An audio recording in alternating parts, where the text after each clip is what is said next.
Welcome back to Movies TV Mad. You can follow me on Twitter at Movies TV Mad. Welcome to Saturday's show, and today we'll be talking about reports suggesting Henry Cavill hasn't signed a long-term deal with WB to play Superman, and he only signed a one-off deal to appear in that post-credit scene in Black Adam. I will get into it, and after that we will discuss the Black Adam preview numbers, the box office for the previews and the projected for the domestic weekend and the global weekend. So, The Hollywood Reporter on its weekly Heat Vision article has claimed that Henry Cavill hasn't signed a long-term deal with Warner Brothers Discovery to continue to play Superman Clark Kent, aka Kal-El, the last son of Krypton.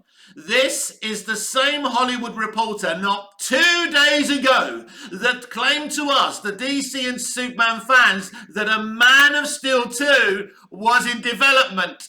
Tell me, Mr. Boris Kitt of the Hollywood Reporter, how can someone do a Man of Steel 2 sequel? How can a Man of Steel 2 be in development if the main star hasn't even fucking signed a long-term deal? Equals answer, he can't. So Mr. Kitt, please make your mind up. Either a Man of Steel 2 is in development or Henry Cavill hasn't signed a long-term deal yet. Which one is it? There's no Man of Steel 2 in development. There is not going to be a Man of Steel 2. There's not going to be a continuation of Zack Snyder's Man of Steel. We are looking at a Superman from the comics. We are looking at, a Superman from the Bruce Timm animation. And anyone who's seen Black Adam can tell you this is what we got. Not just from that Superman, but from that movie. This movie made a fucking statement and said the DCEU is going to be like opening a fucking comic book. Beautiful. With epic action. It's going to be a spectacle. The same spectacle that David Zaslav commanded and spoke about Batgirl and said, this isn't a spectacle, it can't go into movie theatres, I want to see cinematic spectacles. And just imagine what Black Adam was before David Zaslav and Alan Horn ordered a ring full of changes, so many changes. This movie was an absolute shit show before David Zaslav and Alan Horn came on the scene. Proof that this franchise was being run by absolute idiots. So that's the future of DC. Watching movies like Black Adam, looking like you're opening the pages of the comic books and watching the Bruce Timm animation. And the future of DC live action, especially the DCEU, is going to be very, very Bruce Timm centric, and that's what I want. Because when I watch Justice League Unlimited, the Bruce Timm animated series, that is like the comics. The Hall of Justice, all these Justice League members, and each episode spends literally an episode on each Justice League member. It was genius. When we watch these movies, we want to feel like we're opening the annuals, the pages of the comics. And this is the statement that Black Adam is making. And that's brilliant. Now, going back to Cavill, Henry Cavill will sign a long-term deal if he gets to play the Superman from the comics, not the Christopher Reeve Superman, like some of you propaganda merchants are saying. And why was the John Williams theme playing? Because that's the iconography of Superman. When you hear that music, it's Superman. Idea of Hope is awesome. It absolutely is. But it ain't. You don't hear Idea of Hope and think, oh, that's Superman. Unless you've watched the movies multiple times, right? I've said this before. The Williams theme is the Superman anthem, whether you like it or not. So Henry knows what he wants. He's a Superman fan and he ain't fucking about. Like the fans aren't fucking about any longer, right? So, if he gets to play the Superman from the comics, the Superman you saw in that post-credit scene, he'll sign a long-term deal gladly. If he doesn't, Henry Cavill is done with DC. But I'm quite confident that David Zaslav, Alan Horn, and the mysterious new DC Studios president want the same things. They want to echo the DC comics. They want to echo the Bruce Timm animation. And this is exactly what Black Adam is saying the hierarchy of power in the DC universe is changing because this is the way the movies are going to be. If you want depth and you want storytelling and you want rich character development, right? You know, the DC Elseworld is for you. The Batman franchise, the Joker franchise is for you. But here, in the central connected universe, the DCEU, we're going to be about pleasing geeks and nerds. And this is exactly what we're getting from Black Adam. The comic book nerds are fucking loving this movie. I've never seen such a rich reaction since Zack Snyder's Justice League, Man of Steel. Forget about critics. We've got to stop making films for critics. That's another thing that I said on Twitter yesterday, and I'm going to say it today. The DCEU and the former leadership at WB and DC were bending over backwards after the negative reactions to Man of Steel, BVS, and Suicide Squad to do films to please the critics. What did they do? Justice League. How did that go for you? It failed. So, the future of the DCEU isn't about critics. David Zaslav doesn't care about alt-right. Sorry, so again, it's not alt-right, right? And I hate the alt-right, and I hate the alt-left, by the way, just to be clear before I start my little tangent off. But David Zaslav doesn't care about pleasing alt-left California access media. They're the critics that voted Black Adam down, a movie that's got a B+ score, the same as the Venom movies, who reached about 800 million, maybe a bit more, the second one, I think. Joker had a B+. Can you believe that Joker had a fucking B+? What kind of world do we live in that is so 21st fucking century, isn't it? Anyway, so B+ is a solid score. Black Adam is a solid movie. Check out my non-spoiler review. And when I'm ready, I will do a full, really long spoiler review. So I'm going to need lots of time to do that. It is coming, but let's let more people see the movie first. I went on Thursday to see it. I went on Friday to see it. I'm going today to see it. I'll probably skip Monday and go on Tuesday again. I'm so happy with this movie. No, it's not the bestest movie ever. Not every movie has to be the bestest movie ever. And if you actually, right, stay to the end of the movie, shall we do a new ranking for the DC Extended Universe? That means no Justice League. And not like some other content creators are doing, putting the Joker and the Batman in it. The Joker and the Batman are part of an Elseworld universe, right? The DCEU is a connected franchise. Justice League is not welcome in that ranking. It won't be in that ranking. So, we are going to be doing that ranking at the end of the video.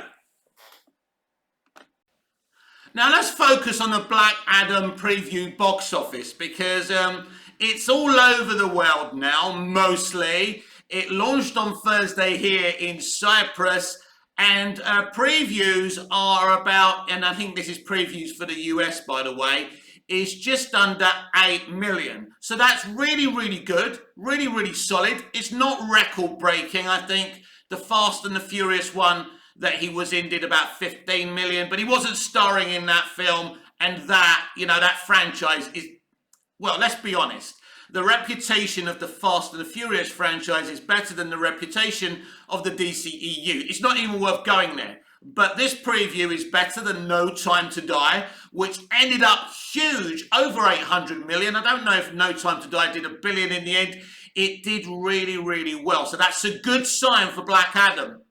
It did better than Shazam's preview as well, which is really good. So there's a sign of some optimistic numbers here for Black Adam. So as I say, this is not record breaking. It's not the best thing ever. I'm not sure. I don't think it's the best preview numbers for a DCEU movie either, but they're not bad. They're not underwhelming. They're not terrible, but they're not fantastically great either. But signs show that this is good. Now, I think there's some numbers for some global box office right now. Some countries did overperformed, some countries were solid, and some countries underperformed. So Black Adam globally right now is a little bit inconsistent. In the US, it's looking to make from around 50 to 55 million to 60 million domestically. So that's solid. Not bad, not brilliant, but okay. So I think this target of a global number opening weekend of 133 to 140 million is still on track. It could do slightly better than that. It may do slightly worse than that. And this is where we are. And I said earlier, just imagine if David Zaslav didn't come in and order so many changes. The same changes he's demanding on all the other upcoming DCEU movies, by the way. So listen, audiences are going to react to a film like this, which basically has a lot of kind of sticking plasters on open wounds. I like Black Adam, I genuinely do. But we know the issues, and when you go and see this film, you'll understand what it is, and you have to enjoy it for what it is, and things will get better. The DCEU needs to earn the right to be a franchise like the MCU, the Fast and the Furious franchise. There are people hear its name and go, I'm watching that movie because I have to watch the next movie, otherwise I could be missing something. When I go to work, people are going to be talking about this. I don't want to be left out the loop. That's what you want from the DCEU. And the DCEU simply hasn't earned the right to do that, people. So this is where we are with that. So basically my analytics say to me that these numbers are not great. They're not bad.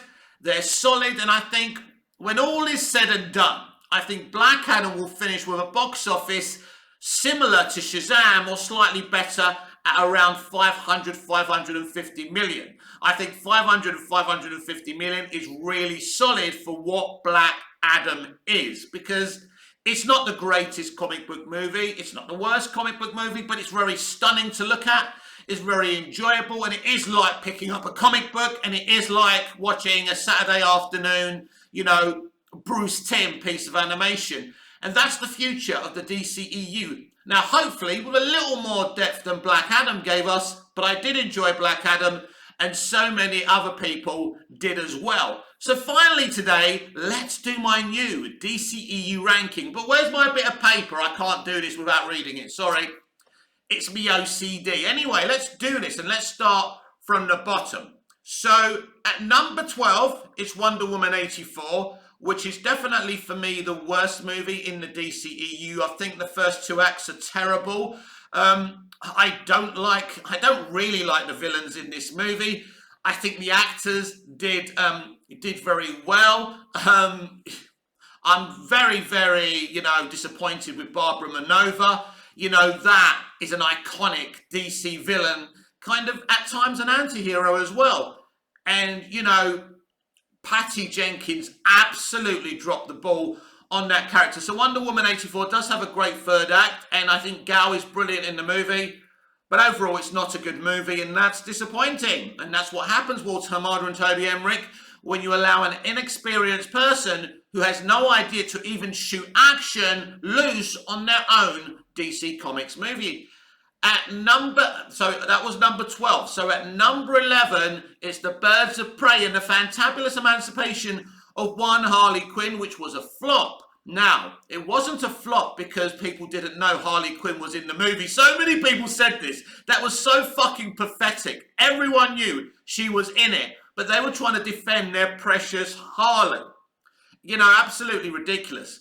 The Birds of Prey movie is a calamity. It's a feminist alt-left movie with a toxic little piece of social commentary. It flopped. They dressed the Birds of Prey down. Right, nobody wants to sexualize these women. We want them to look like they look like in the comics. Not only look like how they look like in the comics, but act like, because the comics is the reference where people actually like them. You could have made a brilliant movie. You could have actually done a whole Birds of Prey franchise on its own. You could have focused on a character, right? A character per movie, right? You could have developed a character per movie, and then you could have done a Justice League thing or an Avengers thing where ultimately they get together. Harley Quinn has nothing to fucking do with the Birds of Prey, but they thought, Birds of Prey, they're all women. We could do a strong feminist movie here. You lucky chaps, let's get Margot Robbie and Lucky Chap Productions to fuck this up, and so they did. So that's your 12 and 11. At number 10, it's James Gunn's Peacemaker. It's really low down because there's so many good stuff to choose from, and there's no way it's getting in my top 5 list. It's not that good, but I like the social commentary in places. But it's a really good drama that really develops its characters thoroughly, especially what it does with Christopher Smith, Peacemaker himself. So I really like that show, and it's a great entry to the DCEU. Number 9 is James Gunn's The Suicide Squad. I'm going to bitch a little bit about this film. I like this film. First of all, I hate the fact he kills all of David Ayer's Suicide Squad characters on the screen, but the Rick Flag killing was toxic as far as I'm concerned. I know I'll bring the characters I like and kill off the others, but not Margot Robbie's Harley Quinn. He told everyone that anyone could die in this movie. Well, obviously not Harley Quinn. Anyway, that's one bitch I want to say about this film. Again, I actually like this film and I like James Gunn.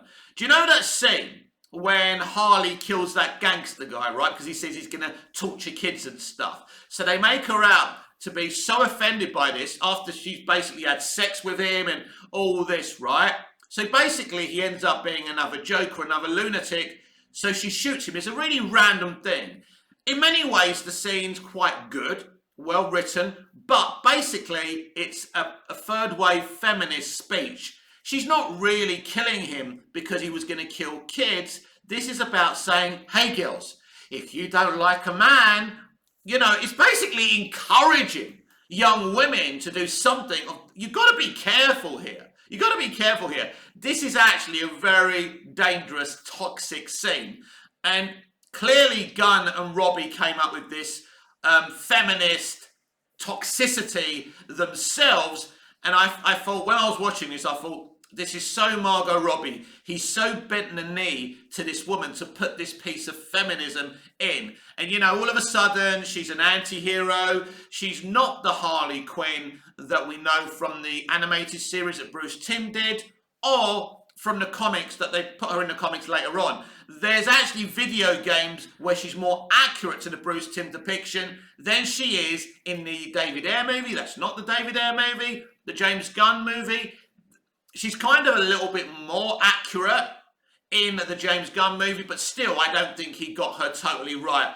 So I'm looking forward to Lady Gaga giving us an original take, but one that's more, not exactly copy and pasted, because I expect Todd Phillips to do his own thing, but something a bit more accurate. And of course, all the California critics, all the SJWs are going to be triggered because they're going to embrace the Harley and Joker romance and not the Poison Ivy. And, you know, that's the politically correct one, isn't it? The Poison Ivy and Harley relationship. Isn't that cute? Isn't that great? Two girls, all girls together. Well, sorry, the reason anyone even likes Harley is because of her relationship with the Joker.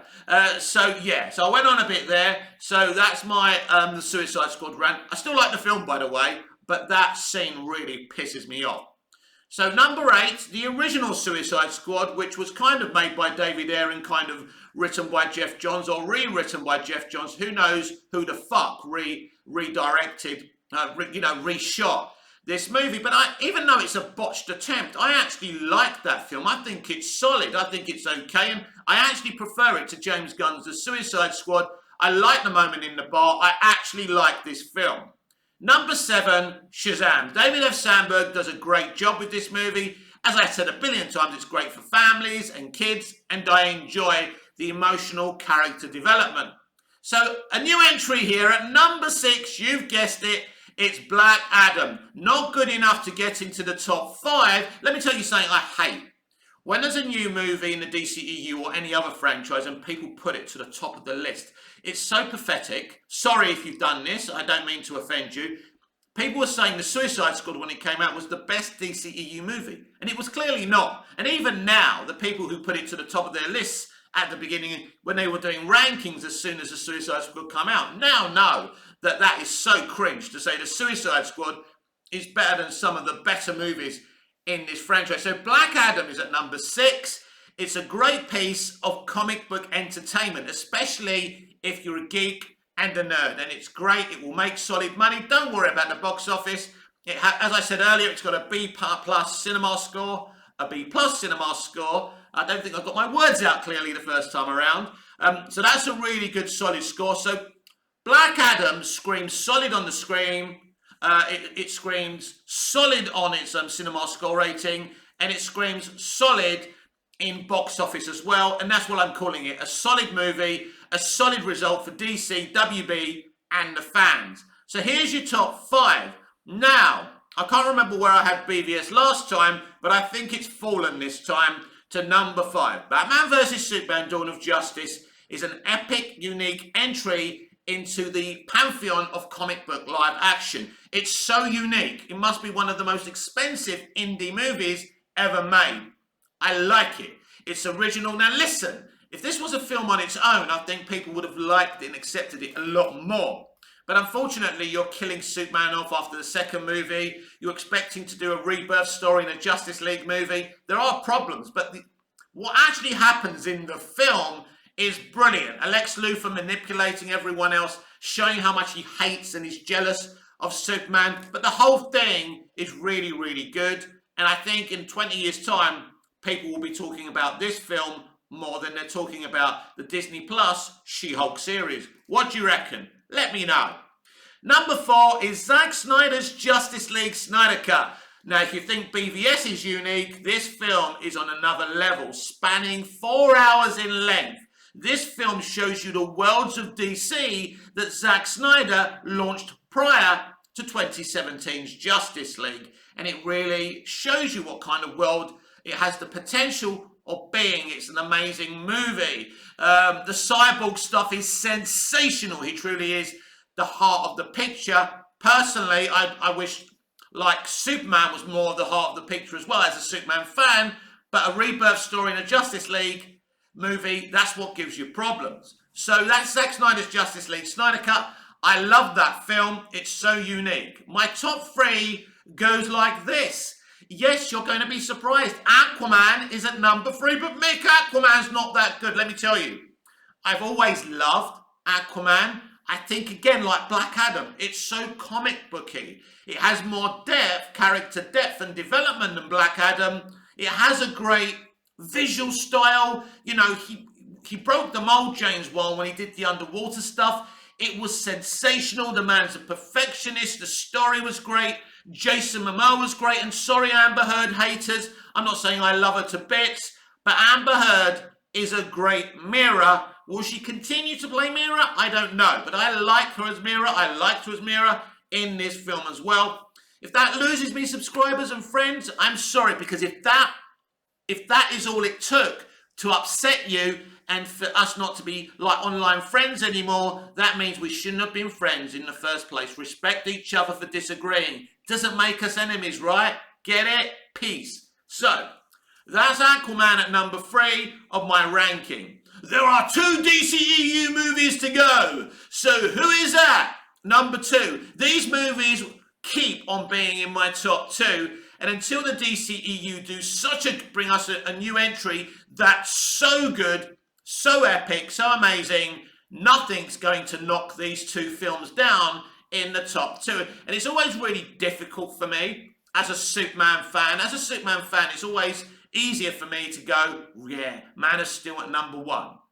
But Man of Steel is at number 2. It's been at number 2 for quite a long time.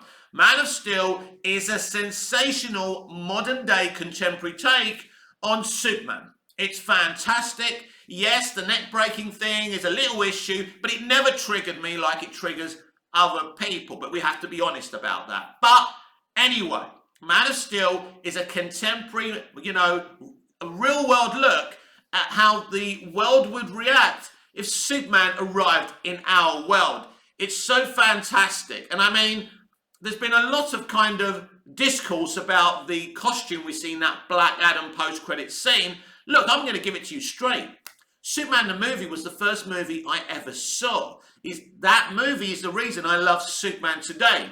But for me, the Man of Steel costume is the best Superman costume I have ever seen, even though it's slightly darker, right? I like it.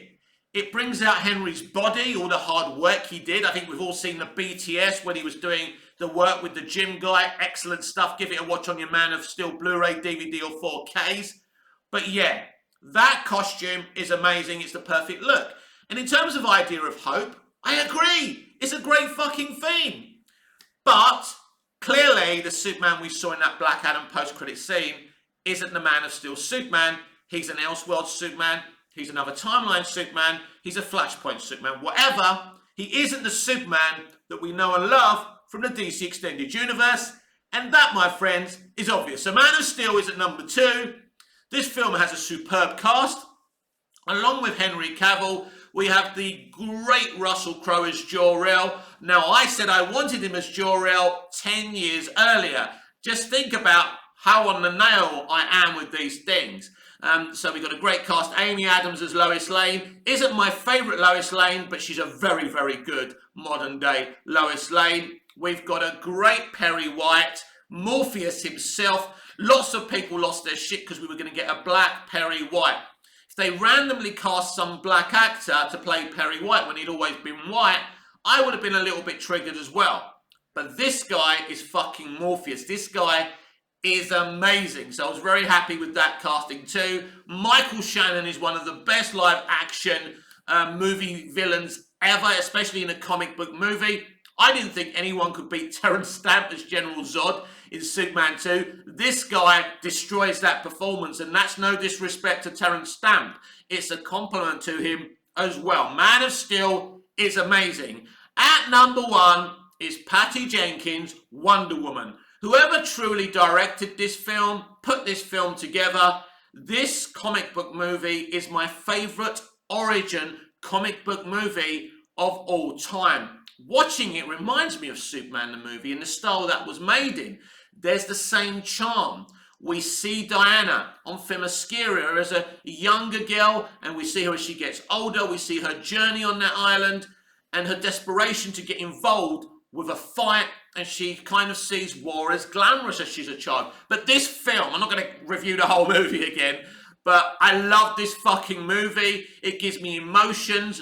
I think Lily Aspel, you know how I feel about Lily Aspel as an actress. She would be my companion if I was playing the Doctor on Doctor Who. She is so, so talented. That kid has a great future. She will be getting her own fucking HBO Max series by now, playing young Wonder Woman or young Diana on Themyscira. That's what would happen. She's so good. Don't let her go from the DCEU. Anyway, Wonder Woman has charm, it has great action, it has got one of the greatest love stories since Superman and Lois's in Superman the movie. Chris Pine is great. I don't know what this movie would have done without Chris Pine. He was so important to Gal, and I think Gal's admitted this because she was so raw as an actress. But don't get me wrong, Gal Gadot's performance in this movie and in Wonder Woman 84, which I don't really like, by the way, her performance is great. She comes out of that movie the best, but she's amazing. She's an amazing Diana. She's an amazing Wonder Woman. She shows the compassion that Wonder Woman has, but the ruthlessness with the sword and the shield. This is why taking that away from her took something away from her character. That is Diana. She can be ruthless. She's happy to kill the right people. You know, you can talk about the morality of that. That's who Wonder Woman is. So this film, for me, is not only the best DCEU movie, it could be, if not one of the best CBMs of all time. The controversy of the third act, I never understood. There's nothing wrong with CGI battles. And I like the emotional battle against her and Ares. And when she's tempted to go all dark side, it's amazing. That is still my favourite and, in my opinion, the best DCEU movie out there. But it's not just about my opinion, even though I can't shut the fuck up. This video was actually meant to be 10 minutes. It's gone to nearly half an hour. I can't shut the fuck up. Never mind, never mind. But of course, what's more important than my opinion is what you think. What do you think is the best DCEU movie? Again, tag me on Twitter, @MoviesTVMad, on my public profile, on my timeline, and list them all, @MoviesTVMad, and your favourite DC Extended Universe movies. Rank them all, and if you've seen Black Adam, put it in there as well. No Justice League, please. No the Batman, no the Joker. This is about the DCEU. Justice League doesn't exist It stopped existing from the day they released Zack Snyder's Justice League Snyder Cut. But this has been Movies TV Mad. I'm Mick, your host with the most. Just ask your girlfriends and your wives, please like, share, comment, subscribe, hit the notification bell so you never miss this beautiful perfection. And I'll see you again in the next video. Until we see each other again, goodbye, au revoir, auf Wiedersehen.